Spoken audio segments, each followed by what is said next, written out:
বাংলাদেশের অন্তর্বর্তীকালীন সরকার এখন কানে পানি ঢুকছে, এখন কানে পানি ঢুকছে।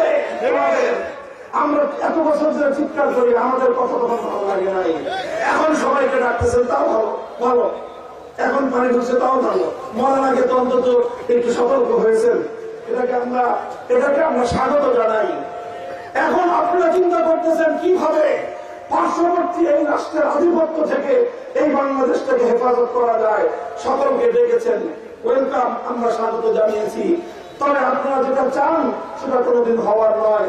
সেটা হলো গাছের শেকড়ে, গাছের গোড়ায় পানি ঢালবেন আর উপর থেকে একটা ডাল থেকে মনে করবেন এই বীজ বৃক্ষের ছায়া থেকে আপনারা মুক্ত হবেন।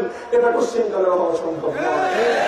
যদি আপনি এই বীজ বৃক্ষের বীজ থেকে যদি আপনাকে মুক্তি পেতে হয়, শুধুমাত্র ডাল ছাড়লে হবে না, শেকড় সদ্য উপরে চলতে হবে।